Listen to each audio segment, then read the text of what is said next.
Oh, it's classic stuff. Well, I know you had a chance to talk to the state's other Big Ten football coach, Pat Fitzgerald. What's he think about where we're headed and some of the stuff that's coming up here in the near future with college football? Yeah, so I mean, the football coaches who I've spoken to are being pretty smart, and they're not getting into the big picture stuff. They're leaving that to the athletic directors and presidents and chancellors, and they don't even really know what's going on, but at least they have some idea because they're on all these Zoom calls, even though the vibe seems to change every 48 hours. So Fitz was there more to talk about, his new quarterback, Peyton Ramsey, who is transferred in from Indiana. And Fitz said he will, provide competition.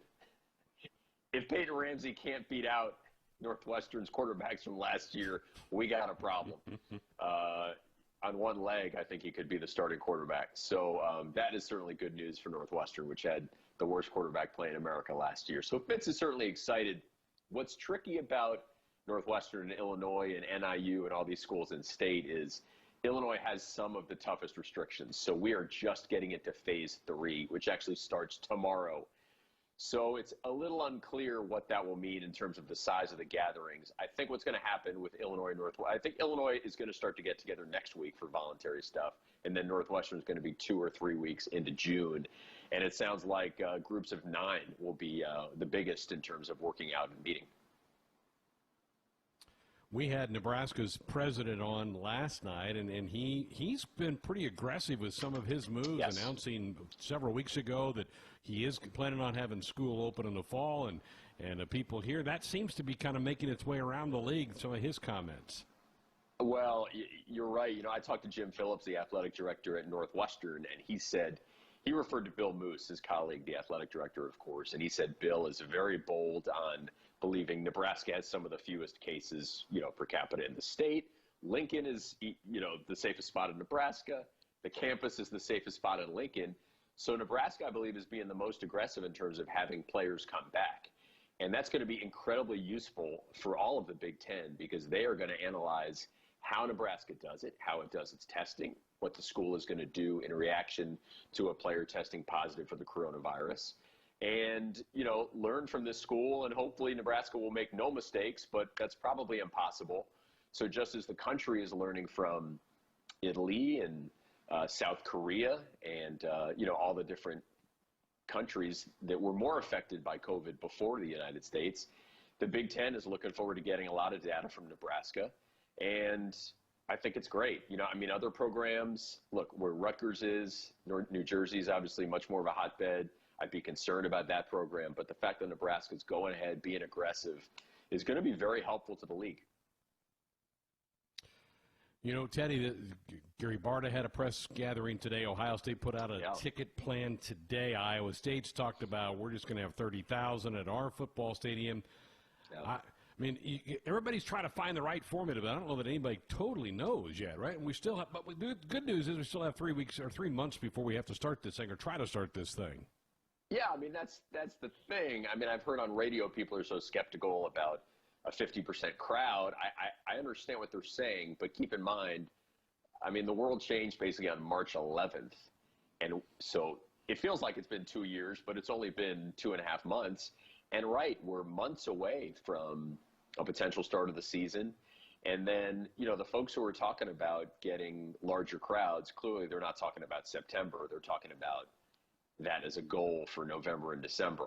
I think there's a pretty good chance, after talking to Jim Phillips and the athletic director at Northern Illinois named Sean Frazier, I think there's a pretty good chance that the season does not begin on time.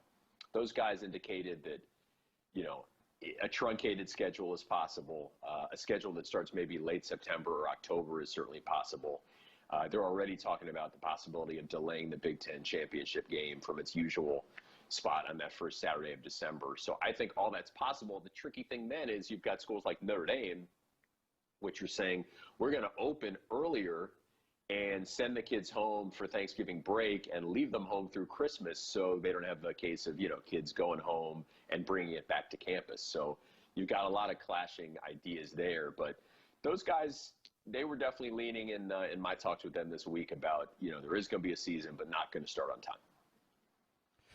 Again, visiting with Teddy Greenstein of the Chicago Tribune. While I think we're all optimistic we will see some college football in the fall, I don't know that I have that optimism, Teddy, for Major League Baseball. They've really been spitting at each other back and forth. Scott Boras appears to be getting his nose involved in some things. With each passing day, I'm getting more skeptical that we'll see any Major League Baseball this summer. Where do you come down on that? Greg, I will predict that we will have baseball because both sides have so much to lose if they don't come together on a deal. So think about it like this. I mean, if the players, if they can't come together on a deal, if they don't sign anything, they get no money.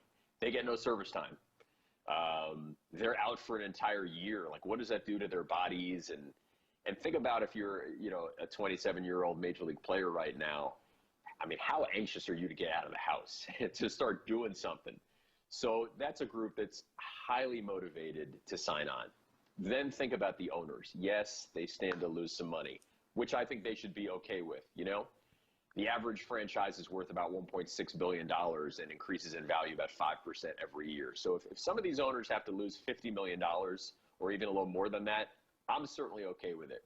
But think about the damage that can be done to baseball if they don't have a season this year. And then what happens in 21, there are going to be a lot of people who are boycotting the game, I think a lot of fans. So it will be a slow rebuild. So they don't want to see this happen to their franchises. They don't want to see all of a sudden, baseball take a dip while other sports are playing. So because of that, even though the sides are so far apart now, I think ultimately they will come together. But this idea that the top stars in the game should play for, 23 cents on the dollar, I think is ridiculous. Hopefully they don't have to dip any lower than about 40%. And they can find, some common ground there, and especially with the postseason. The postseason could be very lucrative. The players could get a lot of money back then. Yeah, I hope you're right. Well, we're about 11, 12 days removed from the last episode of The Last Dance, but it's still making some waves. You got Horace Grant out there saying that Jordan lied, he wasn't the leak, and the Jordan rules. Sam Smith, a former colleague of yours at the Chicago Tribune, is saying Michael made some stuff up in that episode. How much bounce back are you still hearing about that in the Chicago area? I thought Sam Smith had a very clever line, which he said, it was not a true story, but it was based on a true story. And I think some of that is a result of, it's decades later and people remember certain things or remember things how they want to. There's no doubt that when Michael Jordan says at the end of episode 10, Jerry Reinsdorf and I never talked about the possibility of going for 7, that can't possibly be true. Because Jerry Reinsdorf, I went back and read a lot of the stuff. There was a labor issue, so he gave Phil Jackson a bunch of time. He said, Phil, take some time off. And then months later said, hey, I know you and Krause have had huge problems, but is there any way you want to come back for another year? And he said that knowing that Michael had said, I'm not going to play for anybody else. And Phil Jackson was done, and I don't blame him. I mean, he maxed out that team, and he was completely sick of working for and with Krause. And Rodman was tapped out, and Luke Longley was injured, and Scotty wanted to get paid, and Michael wasn't getting any younger. Phil Jackson knew when to end it. But the concept that they never talked about it, which is what Michael implied or just flat out said at the end of episode 10, cannot possibly be true. Now, beyond that, I don't know why Horace Grant got all in a tizzy. Sure, Michael said that he was a source for Sam Smith's book, Jordan Rules. There were a lot of people who contributed to that book. Sam is close to Reinsdorf, close to Phil Jackson. He had a lot of people who were helping him on that book. Scottie Pippen comes out and says he's all ticked off about how he was portrayed. I don't understand why. Scotty's had so many dumb things in his career. He deserves to get some criticism, whether it's 1.8 seconds or various flubs. I thought he came out fine. Horace was fine. I wouldn't be trying to rip Michael Jordan if I were these guys. If there's one thing we learned from The Last Dance, don't cross that guy because he will get you back in the end. What's the old music line? Don't tug on Superman's cape, something like that. Yes. Yeah. Yes. When are they going to learn? When are they going to learn, Greg? No, I know. Well, what do you got? What do you got in the hopper? What are you working on? So there's been more golf stories because thankfully tomorrow the state of Illinois finally allows people to ride in carts, and then the courses are going to be opening in Chicago next week. So we got that going on.